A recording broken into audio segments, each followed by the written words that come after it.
What is up, everyone? History Behind the Horror here, and welcome to Outlast 2. Now, for today's video, we will be getting into Martha from Outlast 2, a character that's been highly recommended for me to do ever since we finished the Sullivan History Behind the Horror video about a week ago. So if you haven't checked out that video already, make sure you do, and if you did find this video enjoyable and you would like to see more Outlast 2 characters done on this channel, make sure you give this video a like and make sure you also share it and check the description for all the links to the sources used to make this video possible. So as always, thank you so much for watching, and I hope you enjoy the video.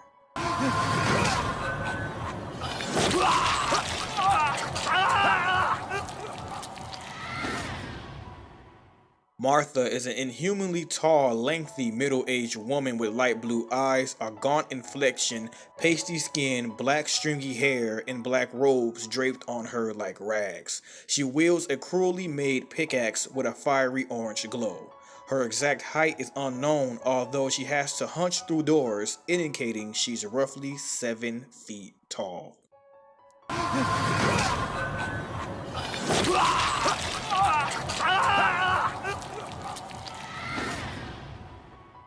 Martha seems to be a high-ranking enforcer of the Testament of New Ezekiel, as she is universally feared throughout the town.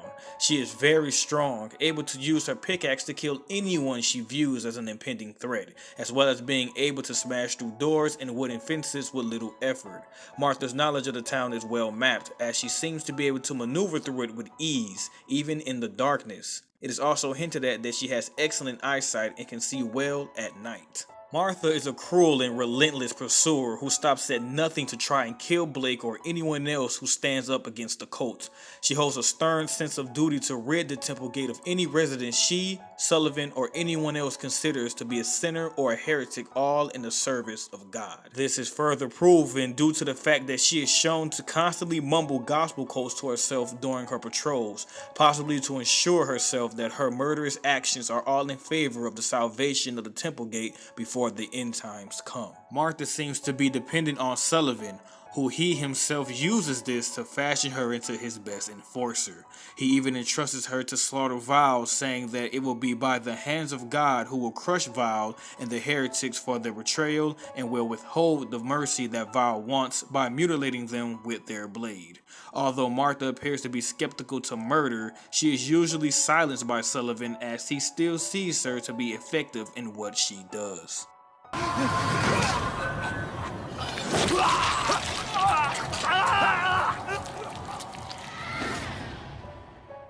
Not much is known about Martha's background aside from a few notes. The aforementioned notes show that Martha was an intimate and close friend of Sullivan's since her childhood, whom he states is his best beloved. It is also mentioned that Martha's faith is considered imperfect. Sullivan says this to her because she actually views her murders as sins. She feels unhappy taking the lives of people despite what their affiliations or beliefs are. However, Sullivan tells her that she may not even lift a finger and be considered a sinner in the eyes of God. He explains that Martha is trusted to perform the sacred duties of being witness, judge, and executioner. Her murders are her path to salvation because she is getting rid of the criminals before they commit their prophesied sins. Using metaphors to explain to Martha that her deeds are righteous, saying if she does not get rid of the rabid dog or venomous spider, knowing what they are, is she not responsible as them when they kill? He says that her murders are not sins but actually righteous deeds to save her town.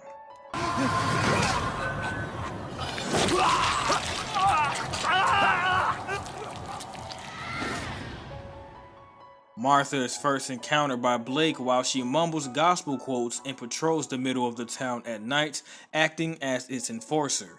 When Blake is sheltered by Ethan, a seemingly sane resident of the village, she visits him to viciously slay him for his sins, as well as for knowing of Blake's whereabouts, which he denies. These sins were that Ethan denied Sullivan his daughter, Anna Lee, and have since sinned in denying it. He's here! Ah! Get away! I ain't hiding nothing. Righteousness cannot pass in blood by loins, but the blood of your heart. I can't Papa's gospel. I copied him 100 times. If I knew where the outsider was... Prophet don't need your help in finding the devil's whore and her up me. Not questions even now other heretics at chapel. God will guide her. I ain't a heretic. Oh, God!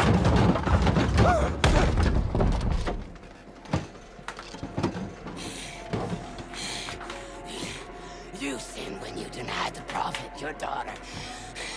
You've sinned since to deny. Please! Please just let me talk to now! Nowhere the outsider is. Oh, God! His seed begat the enemy. God and the prophet both want Just his let me talk to now! I can explain! God don't hear dead men.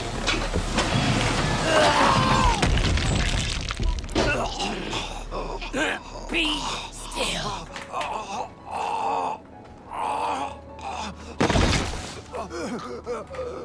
Take your penance. God loves you. God loves you.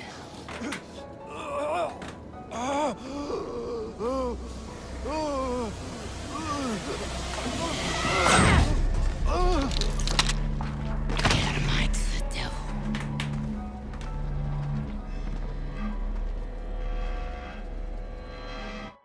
She is encountered several times throughout the game by Blake, nearly killing him almost every time. Martha can be seen killing random townfolk for either questioning their faith or being suspected to be a heretic, so much that when Blake encounters the townspeople in populated areas of the town, such as its central square, they will vacate the place, indicating Martha's coming, even if they themselves are hostile to Blake. This is further proven when pursuing cultists withdraw from chasing Blake, as the area he stumbled into is one of Martha's patrol routes, and leave him to die by Martha's hands. This overall shows the level of fear that Martha's own cult possesses, displaying that she is someone not to be trifled with. In the final section of the game, she chases Blake and an in labor Lynn through a violent thunderstorm, and is right on the verge of slaughtering them both. However, the storm rips off the roof of the building they are in, also detaching a metal cross from the roof, which plummets down onto Martha, impaling her through the stomach and instantly killing her. Okay. Okay. I just... It's gonna be okay, baby.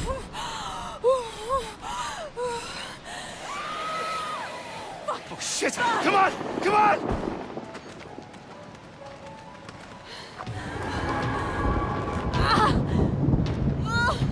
Oh, fuck! Jesus Christ, Blake! What the fuck? I think something's wrong. It hurts too much. I need to lay down.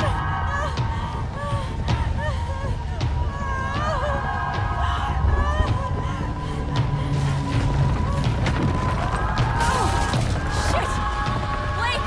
God, give me voice. God, guide my hand. God, give me voice.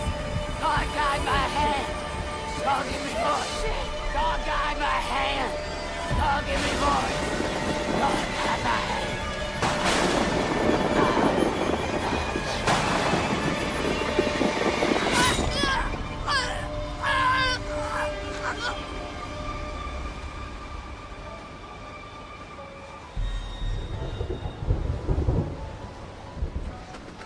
Fuck you! And fuck your god!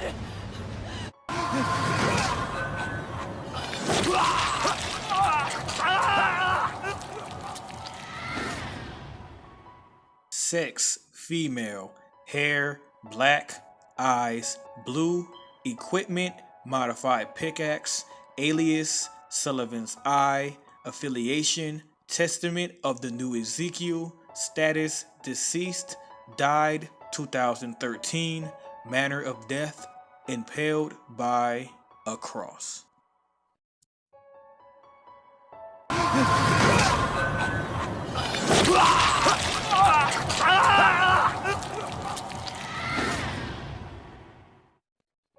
that ends our story of Outlast 2, Martha. Now, sometimes before I end these videos, I like to give my thoughts and opinions, something like a final thoughts on the character that I've done, and talk about the new things that I've learned since doing this video compared to me actually playing the game. Now, a lot of you know that I didn't really have that much of a great experience with Outlast 2, but that doesn't take away from me wanting to know these characters. Even though these characters had nothing really at all to their background that much as far as compared to Outlast 1, I still have a few questions and a few things that I want to talk about when it comes to Martha. Now, Sullivan and Martha was a thing. They were intimate, they were childhood friends, and they had sex pretty much a lot because Sullivan likes to tell his people to breed frequently, as in have more of his children. And it's said on the Sullivan story, the video I've seen, to go check it out, that he even, delivers his own children for the ones that he had sex with to probably the ones that he didn't. He just delivers the babies. So they had sex, they was intimate, that was that kind of relationship that him and Martha had. So my question is, was Martha ever pregnant? We never knew that. Maybe she was pregnant while she was chasing Blake. You know, she wasn't like showing. She's a really skinny girl. So she could be like a month, or she could be like a few weeks pregnant. You never know. Or did they already had a child and it was just somewhere roaming around the village somewhere, and Sullivan had to kill him or her because he had to kill all his children, he said at the end of the game when he killed himself.